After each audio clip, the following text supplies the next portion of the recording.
एक ऐसी दुनिया जहां सत्य बिल्कुल भी सत्य नहीं है। क्या यही है वो मैट्रिक्स का आइडिया जो आज के हमें कुछ इन्फ्लुएंसर्स और टॉप टियर कॉर्पोरेट्स द्वारा कुछ पॉडकास्ट में सुनने को मिलता है। ऐसी कुछ लाइंस की हमें मैट्रिक्स को पार करना है, इससे बाहर निकलना है। आई एम श्योर आपने ऐसा कुछ जरूर सुना होगा। पॉसिबिलिटी है कि आप में से कई लोग ऐसा कंटेंट कंज्यूम भी करते होंगे। जब एंड्रयू टेट या एलॉन मस्क जैसे लोग या कुछ रिसर्चर्स भी ये मैट्रिक्स को मेंशन करते हैं या सिमुलेशन थ्योरी पर बात करते हैं, तो ये हमें सुनने में बड़ा ही कूल कॉन्सेप्ट साउंड करता है, राइट? मगर डोंट यू थिंक ये समझना भी जरूरी है कि ये लोग जब इस शब्द मैट्रिक्स का यूज करते हैं तो ये असल में इसे किस कॉन्टेक्स्ट में यूज कर रहे होते हैं, और कैसे ये जो कॉन्सेप्ट ऑफ सिमुलेशन है ये कोई एकदम ही something created out of nothing वाला कॉन्सेप्ट बिल्कुल नहीं है। तो आओ समझते हैं इस मैट्रिक्स वर्ड को सभी पॉसिबल आयामों से, और शुरुआत करेंगे सबसे पहले इसके ओरिजिन को समझने से। तो इस शब्द मैट्रिक्स को एक लार्ज ऑडियंस मिलती है जब 1999 में एक American sci-fi movie Matrix release हुई। आई एम श्योर आपने ये ट्रिलॉजी जरूर देखी होगी, और यदि नहीं देखी है तो एटलीस्ट इसका नाम तो जरूर सुना होगा। इस ट्रिलॉजी की फर्स्ट मूवी बड़ी पॉपुलर हुई, जिसे कल्ट क्लासिक जो होता है उसका दर्जा मिला ऑडियंस वर्ल्ड में। हाल ही में इस मूवी फ्रेंचाइजी की चौथी मूवी भी रिलीज हुई थी, जो कि अल्टीमेटली फ्लॉप हो गई, बट वो हमारा टॉपिक ऑफ इंटरेस्ट नहीं है। हमारा टॉपिक ऑफ इंटरेस्ट है इस मूवी फ्रेंचाइजी की वर्ल्ड बिल्डिंग और इसका कॉन्सेप्ट। तो इस मूवी का कॉन्सेप्ट बेसिकली ये था कि ये पूरी दुनिया एक सिमुलेटेड कंप्यूटर जनरेटेड प्रोग्राम है, और हर एक इंसान वहाँ उस सिमुलेशन का हिस्सा है। अब इस सिमुलेशन शब्द को समझने के लिए आपके वर्चुअल कंप्यूटर गेम का एग्जाम्पल लेते हैं। तो जैसा हम सभी GTA गेम से फेमिलियर हैं, जिसमें कि आपका एक मेन कैरेक्टर होता है और एक वेल क्राफ्टेड वर्ल्ड में वो एग्जिस्ट करता है। अब आप जो उस गेम को खेल रहे हो इस बात को बड़े अच्छे से जानते हो कि यू आर इन कंट्रोल। आप जैसे उस कैरेक्टर को चलाओगे वो वैसा ही चलने वाला है। बट व्हाट इफ कि वो कैरेक्टर का सोचना हो कि ही इज इन कंट्रोल, जो भी उसका वर्ल्ड है वो सत्य है, जबकि हमारे लिए वो वर्चुअल वर्ल्ड है जिसे कि प्रोग्राम किया गया है। तो बस कुछ ऐसा ही सिमिलर वर्ल्ड बिल्डिंग होती है मैट्रिक्स मूवी में। एंड लेट मी से इट अगेन कि अभी हम मूवी की थ्योरी पर बात कर रहे हैं, जिसके अकॉर्डिंग जो तुम्हें रियल वर्ल्ड लग रहा है वो असल में कंप्यूटर जनरेटेड प्रोग्राम है, जिसमें कि जितने भी लोग जागे हैं वो असल में सो रहे हैं, और ये एक वर्चुअल वर्ल्ड का डाटा उनके दिमाग में ट्रांसप्लांट किया गया है, जिससे कि वो सभी लोग एक ही डिजाइंड वर्चुअल वर्ल्ड में एग्जिस्ट होते दिख रहे हैं। अब ये बहुत कुछ सिमिलर है प्रेजेंट वर्ल्ड के VR हेडसेट से, जिसमें कि एक group of players VR headset लगा के एक वर्चुअल गेम खेलते हैं। वो सभी रियल वर्ल्ड से ऑफ हो एक वर्चुअल वर्ल्ड में एग्जिस्ट होते महसूस करते हैं अपने आप को।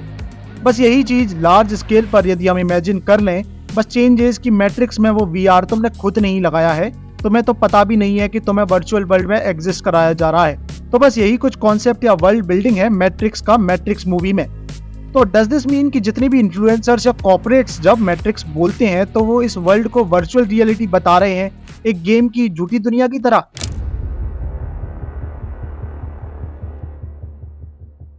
अब यहाँ समझना जरूरी है कि एंड्रयू टेट या एलॉन मस्क या और भी कोई इन्फ्लुएंसर जो भी इस शब्द मैट्रिक्स का यूज करते हैं वो असल में इसे एज अ मेटाफर यूज कर रहे होते हैं। अब यदि पूछोगे कि यही शब्द का यूज क्यों कर रहे हैं, तो समझो कि मैट्रिक्स मूवी बेस्ट में एक कल्ट क्लासिक है। इस मूवी का एक कल्चरल इन्फ्लुएंस है पॉप वर्ल्ड में।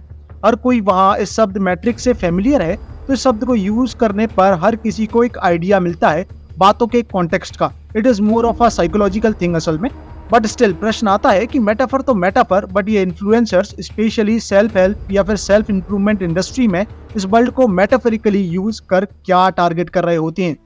तो असल में यहाँ मैट्रिक्स से दे मीन आपके ऊपर जो भी ऑर्गेनाइजेशंस हैं, पॉलिटिशियंस या जो भी सुपर वेल्दी ह्यूमंस हैं या जो भी सोशल मीडिया अवेलेबल है, ये सभी आपको एज अ टूल यूज करते हैं वन और दी अनदर वे। तो ये वो मैट्रिक्स है जिसे तोड़ने और जिसके बाहर निकलने की बात कुछ इन्फ्लुएंसर्स करते हैं। अब क्योंकि मैं कलेक्टिवली बोल रहा हूँ तो इस बात को आप एक एवरेज की तरह ट्रीट कर सकते हो, जिसमें कि दोनों एंड्स एग्जिस्ट करते हैं। अब सेल्फ हेल्प या फिर सेल्फ इंप्रूवमेंट इंडस्ट्री में इस शब्द को यूज कर आपको समझाने का प्रयास किया जा रहा है कि जो भी कुछ आपको सिर्फ कंज्यूमर बनाता है, आपको और आपके सेंसेस और उनसे रिलेटेड प्लेजर्स को एज अ टूल यूज करता है अपना फाइनेंस बिल्ड करने के लिए, they are making your life worthless. तो इंस्टीड कि आप एक सिर्फ कंज्यूमर बने रह जाओ जो कि दूसरों के प्रोडक्ट को टेस्ट करने वाली मशीन से ज्यादा कुछ नहीं है, work on your self and build your self in झूठे सेंसेस के प्लेजर, वो इंस्टेंट डोपामिन प्लेजर वाली इंफॉर्मेशन और कंटेंट कंज्यूम करने की बजाय सत्य के पास पहुंच लॉन्ग टर्म डोपामिन सर्च की ओर देखो, जो कि मैट्रिक्स को क्रॉस करने पर ही मिलेगा। अब आई नो ये कुछ हमारे माया वाले कॉन्सेप्ट जैसा साउंड करने लगा है, जिसमें कि मेयर ह्यूमन सेंसेस के आगे वो सत्य के बारे में बात होती है, और इसीलिए मैंने वीडियो के शुरुआत में ही बोला था कि ये कोई नया कॉन्सेप्ट नहीं है, बस वही पुरानी वेस्टर्न प्रॉब्लम का शिकार हुआ आइडिया है जो कि एक वेस्टर्न एडिट और पैकेजिंग के साथ हमें परोसा जा रहा है। एंड हाँ, ऑब्वियसली मैं यहाँ दोनों शब्दों को कंपेयर बिल्कुल नहीं कर रहा हूँ, क्योंकि अब मॉडर्न वर्ल्ड का मॉडिफाइड या मैट्रिक्स का कॉन्सेप्ट अगेन सेंसेस ड्रिवन है, वही माया का कॉन्सेप्ट सेंसेस से बहुत आगे, बहुत ही वास्ट है, जिसमें हर सो अपीयरिंग एग्जिस्टिंग एंटिटी के एग्जिस्टेंस तक पर प्रश्न आ जाता है।